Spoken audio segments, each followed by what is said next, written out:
이 시간 서로 옆 사람들과 인사를 나누겠습니다. 우리는 하나님의 거룩한 백성입니다.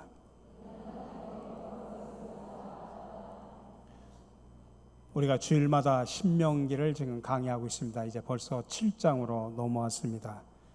7장 전체는 하나님께서 이스라엘 백성들에게 그들이 약속의 땅 가나안 땅에 들어가서 복된 삶을 살았으면 좋겠는데, 그러기 위해서는 지켜야 될 몇 가지가 있다 하면서 하나님께서 명령을 내리고 있습니다. 세 가지입니다. 첫 번째로는 하나님의 택하심을 받은 거룩한 백성이라는 자의식을 확실히 가지고 살으라는 이야기입니다. 오늘 6절에서 8절에서 이야기합니다. 너는 여호와 네 하나님의 성민이라. 네 하나님 여호와께서 지상 만민 중에서 너를 자기 기업의 백성으로 택하셨나니, 여호와께서 너희를 기뻐하시고 너희를 택하심은 너희가 다른 민족보다 수요가 많기 때문이 아니니라. 너희는 오히려 모든 민족 중에 가장 적으니라. 여호와께서 다만 너희를 사랑하심으로 말미암아, 또는 너희의 조상들에게 하신 맹세를 지키려 하심으로 말미암아 자기의 권능의 손으로 너희를 인도하여 내시되 너희를 그 종되었던 집에서 애굽 왕 바로의 손에서 속량하셨나니. 지금 이스라엘 백성들은 하나님의 택하심을 받은 하나님의 성민, 하나님의 거룩한 백성이라고 하는 것입니다. 이 하나님의 거룩한 백성이 됐다고 하는 것은 놀랍고 특별한 은혜 아래에 있는 백성이 되었다는 이야기입니다. 그러나 그것은 이스라엘 백성들이 잘나고 자기들이 뛰어나서 하나님이 선택한 것이 아니다라는 이야기입니다. 하나님께서 일방적이고 주권적인 선택과 사랑 때문에 그들을 택하셨다라고 말하고 있습니다. 여러분, 우리가 잘 알고 있는 안데르센 동화 가운데 미운 아기 오리가 있죠. 우리가 자녀들을 키우면서 이 동화를 많이 알려줬을 겁니다. 어쩌다 백조알 하나가 오리 둥지에 들어가서 아기 오리들과 함께 부화가 되었습니다. 엄마 오리나 다른 아기 오리들이 볼 때 생긴 것이나 하는 짓이 마음에 드는 게 하나도 없습니다. 꽥꽥 우렁차게 소리를 질러야 되는데 그냥 삑삑거리기만 합니다. 걷는 모습도 엉덩이를 실룩거리면서 위풍당당하게 걸어야 되는데 덩치만 컸지 뻗정다리로 일자걸음을 합니다. 그래서 형제 오리들은 그를 볼 때마다 눈살을 찌푸립니다.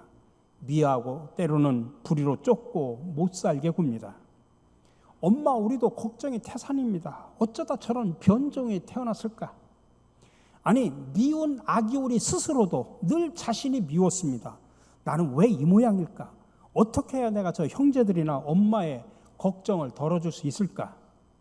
형제들을 따라서 시궁창을 뒤져보지만 즐겁지 않았고 왠지 자꾸 날개만 가렸고 날갯짓만 하고 싶었습니다. 그런 자기 모습이 늘 미웠습니다. 그러니 행복해지지가 않습니다. 그러던 어느 날 근질거리던 날개를 펴서 힘차게 날갯짓을 해봤습니다. 하늘 위로 몸이 날아가는 것입니다. 너무 놀랐습니다. 물 위 아래로 이제 내려앉으니까 호숫가에 비친 그때서야 자기의 모습을 보게 됩니다. 오리와 다른 우아한 백조 한 마리가 거기 있는 것입니다. 그때서야 미운 아기 오리는 자신이 오리가 아니라 백조라는 사실을 깨닫게 됩니다. 자신이 오리들과 함께 사는 것이 왜 그렇게 어색하고 힘들었는지를 깨닫게 됩니다. 왜 그렇게 자꾸 날개 쪽지 밑이 근질거렸는지 알게 되었습니다. 그는 다시 한번 날개를 한껏 펴고 창공으로 날아오릅니다. 그 후 미운 아기 오리는 더 이상 오리처럼 살아가지 않았습니다. 더 이상 꽥꽥거리거나 궁둥이를 흔들며 걷지도 또 시궁창을 뒤지지도 않았습니다. 우아한 백조답게 백조로서의 삶을 살았다고 하는 이야기입니다. 여러분, 한마디로 우리 그리스도인들은 백조처럼 고상하고 멋진 존재들이라는 이야기입니다.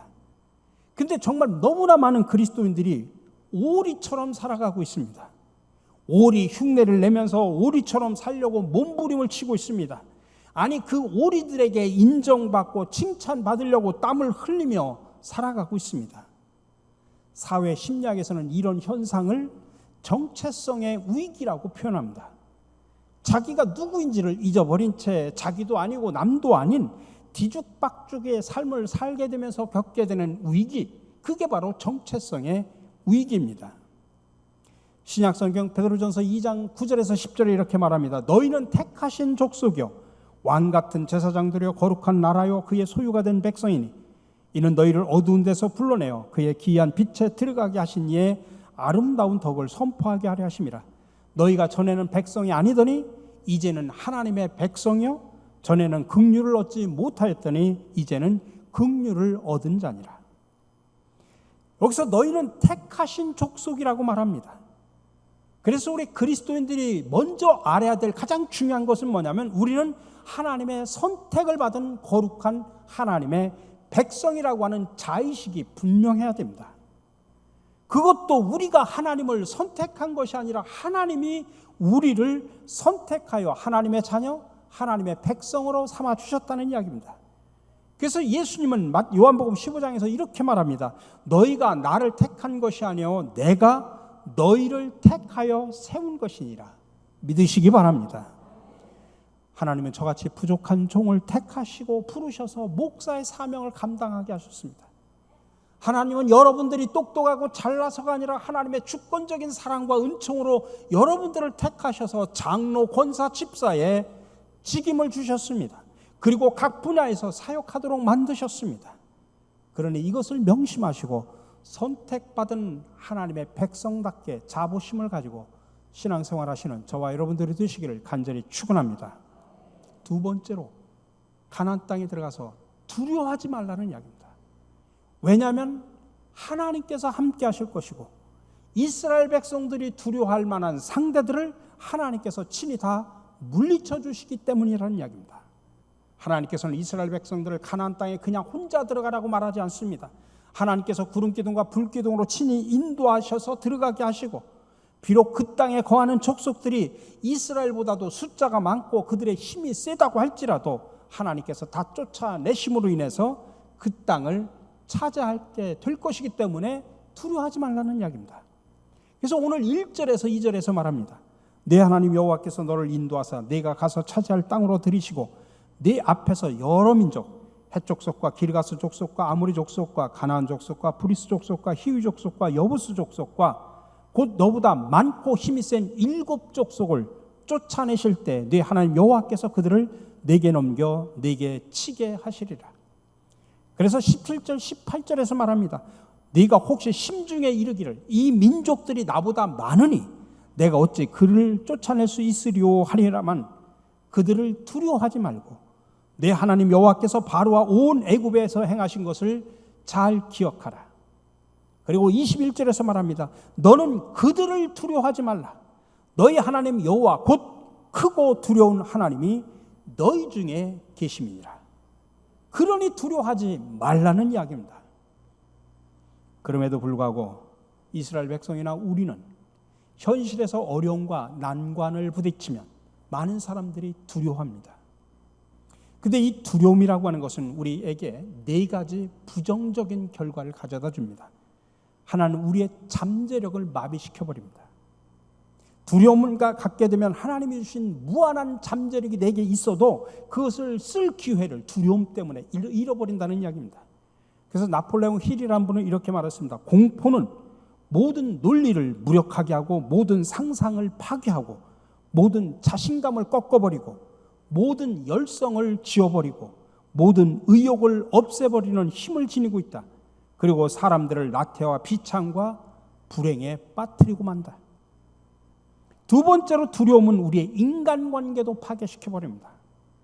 거절당하는 것에 대한 두려움, 무시당하는 것에 대한 두려움, 비난받는 것에 대한 두려움, 피해당하는 것에 대한 두려움, 이런 두려움 때문에 정상적인 인간관계를 갖지 못하도록 합니다. 그리고 세 번째로 두려움은 우리의 행복도 방해합니다. 대인공포증, 광장공포증, 고소공포증, 질환공포증, 죽음공포증과 같은 이 심각한 만성공포증 환자로 만들어서 우리의 모든 행복을 다 뺏어갑니다.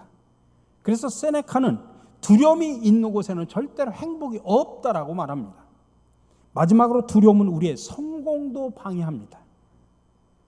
심리학자는 세포드는 두려움이 나를 망친다라고 하는 책에서 두려움은 사람들을 수동적이고 소심하게 하고 늘 경계심을 품게 하고 불안하게 하며 자신이 없게 만들고 매사에 비판적이게 하여 자신을 망치게 해서 성공하지 못하게 한다고 말하고 있습니다. 자, 그렇다면 우리에게 많은 이런 부정적인 영향력을 끼치는 이 두려움을 우리는 어떻게 하면 극복하면서 살 수 있을까요? 윌겐 힐러라는 분은 늑대를 만났을 때의 비유를 통해서 두려움의 상대성을 이렇게 설명을 했습니다. 여러분이 혼자 숲속을 걷는데 갑자기 저 100m 앞에 굶주린 늑대가 나타났다고 생각을 해봅시다. 여러분 가슴은 막 덜컥 내려앉고 득에서는 막 식은땀이 흘러내릴 겁니다. 이때 두려움의 수치가 1에서 10까지 있을 때 어느 정도 되겠습니까? 10 정도 최고의 수치가 나올 겁니다. 근데 만약 내 손에 칼이나 창이 있다고 하면 숫자가 9 정도로 내려올 겁니다. 아니 만약에 내 옆에 동행자가 있다면 두려움 정도는 7, 8로 내려오겠죠. 만약에 또 내가 막 혼자가 아니라 한 5, 6명이 똑같이 무장을 하고 있다면, 내가 손에 창 대신에 총을 가지고 있다면, 또 내가 그 두려움 속에서도 탈출할 수 있는 자동차가 옆에 있다고 하면, 다시 말하면 자신을 방어할 수 있는 수단이 많으면 많을수록 두려움의 수치는 서서히 떨어진다. 획기적으로 떨어진다는 이야기입니다. 다시 말하면 방어 수단이 많으면 많을수록 우리가 가진 두려움의 정도는 그에 비례해서 줄어들게 마련이다라는 이야기입니다. 이 이야기를 오늘 말씀으로 적용을 하면, 여러분 우리가 믿는 하나님은 살아계신 하나님, 그리고 우리의 피난처가 되신 하나님이라고 고백하고 있지 않습니까? 그 하나님께서 말씀을 통해서 우리에게 얼마나 많은 방어 수단을 주셨습니까? 믿는 자에게는 능치 못함이 없다라고 말씀하셨습니다. 마태복음에서는 사람으로는 할 수 없으나 하나님으로서는 다 하실 수 있다. 야고보서에는 너희 중에 누구든지 지혜가 부족하거든 모든 사람에게 후히 주시고 꾸짖지 아니하시는 하나님께 구하라 그리하면 주시리라. 마태복음 7장 7절에 구하라 그리하면 너희에게 주실 것이요 찾으라 그러면 찾아낼 것이요 문을 두드리라 그리하면 너희에게 열릴 것이니.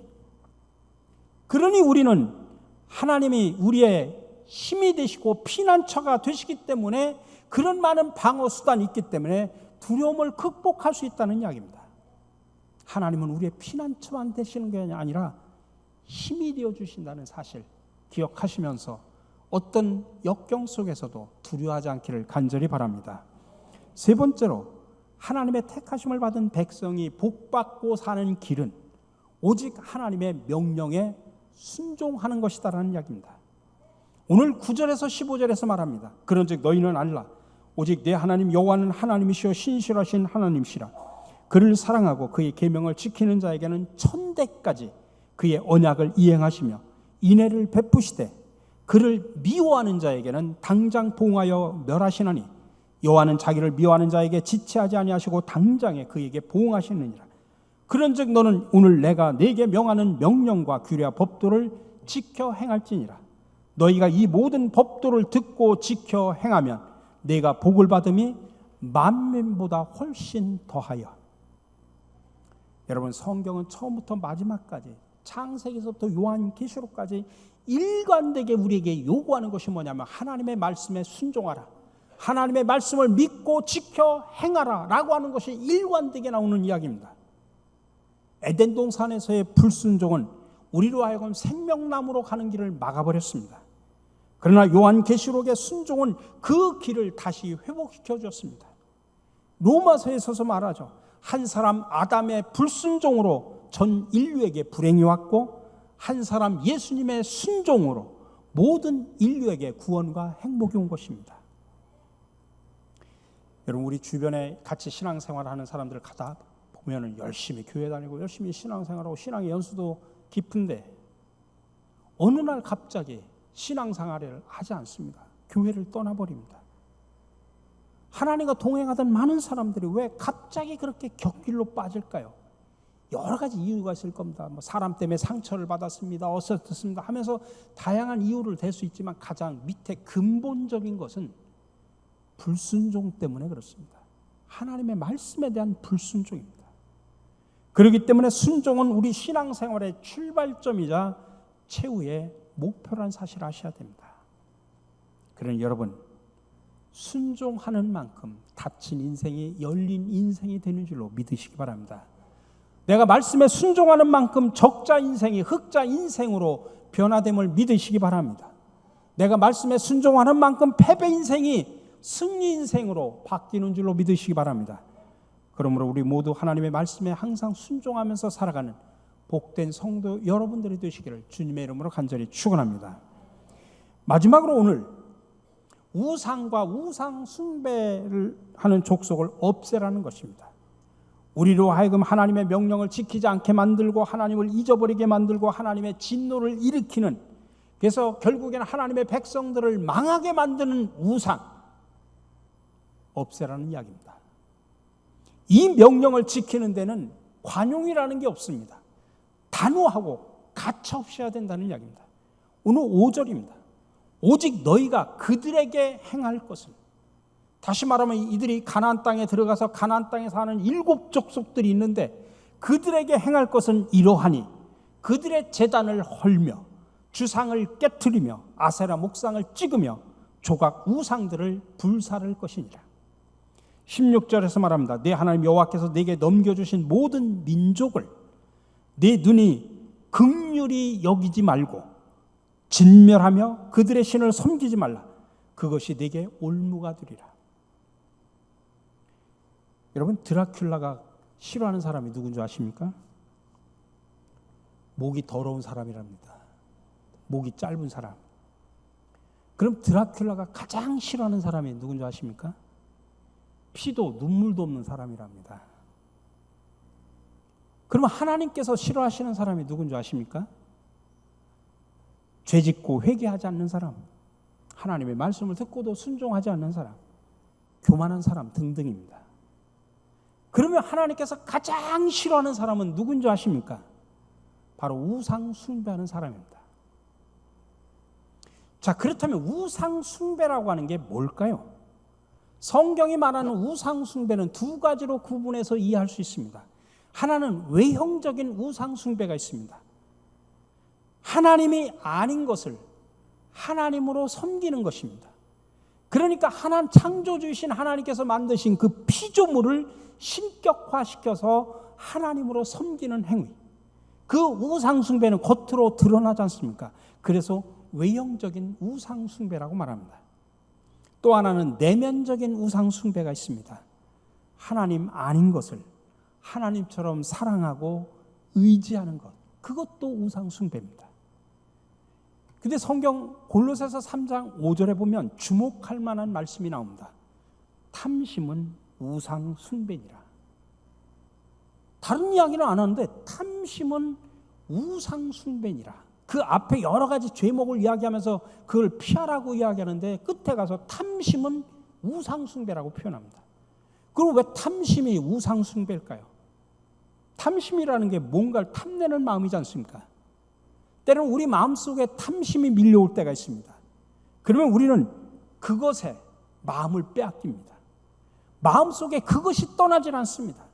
그러다 보면 그것을 차지할 수 있는 방법이 뭘까 계속 생각합니다. 때로는 나름대로 방법을 찾을 때가 있고 또 그것을 차지하기 위해서 뜻을 세웁니다.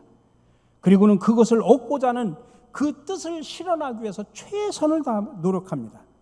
힘을 다해 그것을 얻으려고 합니다. 그런 도중에 어느덧 가지고자 하는 그것이 이미 우리에게 하나님이 되어버립니다. 신명기 6장 5절에 보면 너는 마음을 다하고 뜻을 다하고 힘을 다하여 내 하나님 여호와를 사랑하라고 그랬습니다. 우리가 하나님을 섬기러 갈 때 우리의 온 마음이 가 있어야 된다. 그리고 그 하나님을 사랑하기 위해서 뜻을 다해야 된다. 최선을 다해야 된다. 이게 바로 올바로 하나님을 섬기는 자세다. 사랑하는 자세다. 근데 우리 마음속에 탐심이 사로잡게 되면 하나님께 쏟아야 될 마음이 다른 무엇에게 가 있습니다. 그리고 하나님을 섬기고자 뜻을 세우는 대신 무엇을 얻고자 하는데 뜻을 세웁니다. 나아가 하나님을 섬기는 일 대신에 그 무엇인가를 얻는 일에 힘을 다합니다. 그러는 도중에 겉으로는 내가 하나님을 섬기는 것 같지만 실제로는 얻고자 하는 그 무언가를 섬기게 되는 겁니다. 그래서 탐심이 우상 숭배라고 말하는 것입니다. 많은 사람들 보면 외형적으로는 신앙생활 참 잘합니다. 교회도 열심히 나옵니다. 교회 봉사도 참 잘합니다. 근데 내면적으로는 하나님보다는 그 무엇인가를 더 사랑합니다. 그래서 마음을 다하고 뜻을 다하고 힘을 다해 하나님 대신에 그 무엇인가를 더 사랑합니다. 그리고 그 무엇인가를 얻기 위해서 하나님 앞에 눈물로 기도하면서 도움을 청합니다. 아주 교묘한 우상 숭배죠.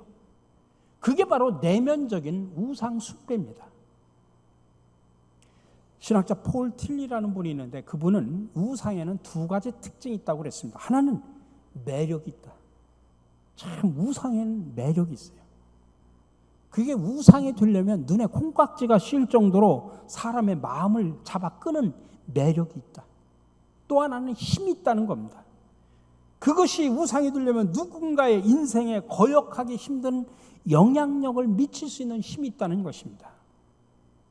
우상들이 그렇게 매력이 있고 힘이 있기 때문에 많은 사람들이 끌리는 겁니다. 자, 그렇다면 우리가 이 우상 숭배를 어떻게 하면 피할 수 있을까요? 뭐 기도하고 노력하는 것도 중요하지만 두 가지를 잘해야 됩니다. 하나는 먼저 깨닫는 것입니다. 사람들이 우상 숭배를 하는 것은 한마디로 말하면 하나님을 모르기 때문입니다. 참 하나님이 누구인지 모르기 때문에 하나님 아닌 것을 하나님으로 섬기는 겁니다. 그리스의 철학자 가운데 플라톤이 국가라고 하는 큰 책에 보면 그 책 속에 동굴의 비유가 나옵니다. 플라톤은 인간이 왜 그렇게 어리석게 살고 때로는 정신적인 노예로 살아가는가 그 이유를 이 동굴의 비유를 통해서 설명합니다. 어릴 때부터 깊은 동굴에서 태어나고 자란 사람들은 그 동굴 속의 환경에 맞게끔 늘 적응하면서 살아갑니다. 동굴 밖을 한 번도 나가보지 못한 사람들은 이 동굴 안이 자신들의 유일한 생활 세계로 알고서 그 속에서 사는 것을 만족하고 자족하며 삽니다. 그러다 일부 사람들이 동굴 밖의 세계를 경험합니다. 처음에 밖에 싹 나가보니까 너무 빛이 들어서 보지를 못하는 그런 고통을 겪습니다. 그러면서 새로운 세계가 있다고 하는 것을 보고 놀랍니다. 그리고 다시 동굴로 돌아와서 이런 새로운 세계가 있다 정보를 전해줍니다. 근데 동굴 속에 있는 사람들은 감사하기는커녕 자신들의 안정된 생활을 질서를 뒤흔든다고 저들을 반동으로 몰아붙입니다. 그러나 그 중에 용기 있는 몇몇 사람들은 동굴 밖으로 나갑니다. 그리고 새로운 인생을 살게 된다는 이야기입니다. 여러분, 이 비유에서 보듯이 우상 숭배자들은 마치 영적으로 동굴 속에서 살아가는 것과 똑같습니다. 아직도 한 번도 참 하나님을 만나보지 못했기 때문에 하나님 아닌 것을 하나님으로 착각하고 속고 살아가는 것입니다. 여러분, 신약 성경에 나타난 위대한 인물 바울이 그랬다는 이야기입니다. 바울은 유대교가 가르쳐주는 교리가 참된 것인 줄 알았습니다. 율법 종교라는 틀 속에서 왜곡된 하나님의 모습을 참 하나님인 줄 알고 살았습니다. 그러니까 유대교라는 동굴 속에 갇혀 사는 거죠. 그러나 그가 다메섹으로 가는 길에서 부활하신 예수님을 만납니다. 마치 동굴 속에서 나왔던 사람이 동굴 밖에 찬란한 빛의 세계로 나온 것처럼 눈부신 영적 세계로 나온 겁니다. 그때 여러분, 바울의 눈이 멀었습니다. 도저히 앞을 볼 수가 없었습니다. 근데 그 눈에서 비늘 같은 것이 떨어지자 비로소 그는 새로운 세상을 보게 된 겁니다. 이로써 바울은 우상 숭배 동굴에서 빠져나오게 된 겁니다. 그렇기 때문에 우상 숭배를 피하려면 먼저 깨달으셔야 됩니다. 하나님이 참 하나님이라는 참 신이라는 사실을 깨달아야 됩니다. 두 번째로 우상 숭배를 피할 수 있는 두 번째 방법은 하나님을 가장 사랑하는 것입니다. 우리가 우상을 숭배하는 것은 하나님보다 더 사랑하는 것이 생겼기 때문에 그렇습니다. 여러분이 눈에 보이는 불상이나 이런 걸 안 섬긴다고 해서 나 우상 숭배 안 섬긴다? 아닙니다. 여러분 내면 속에 수많은 우상들이 들어져 있습니다. 여러분 솔직히 한번 스스로를 한번 물어보십시오. 하나님이 여러분들의 인생의 몇 순위입니까? 1순위입니까? 아닙니다. 하나님은 2순위, 3순위, 4순위, 5순위로 이미 하나님은 내 인생에서 밀려나 있어요. 그러나 우린 아브람처럼 해야 됩니다. 내 자식이 아무리 귀하다고 할지라도 하나님보다 자식을 1순위로 놔서는 안 된다는 이야기입니다.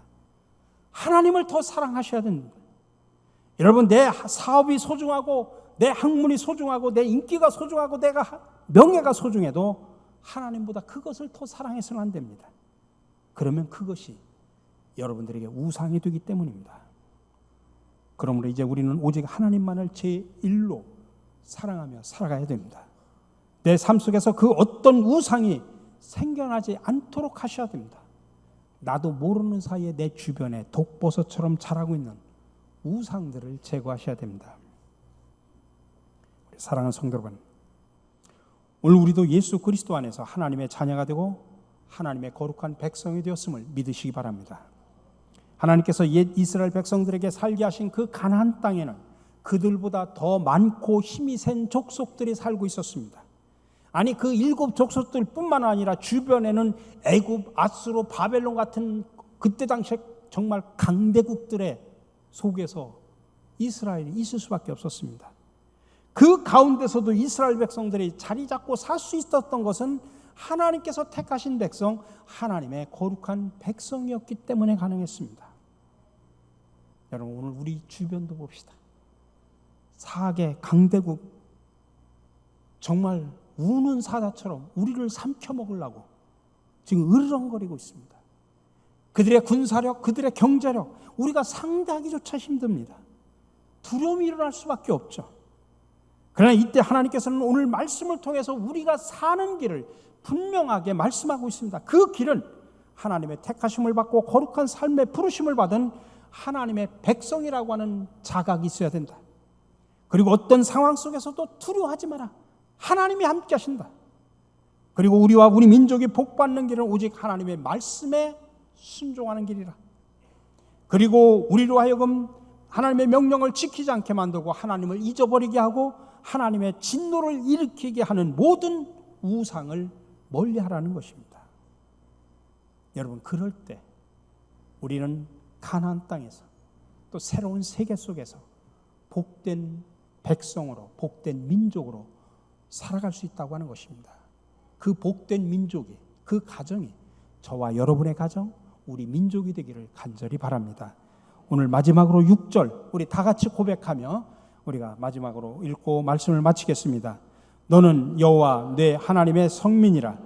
내 하나님 여호와께서 지상 만민 중에서 너를 자기 기업의 백성으로 택하셨나니. 아멘.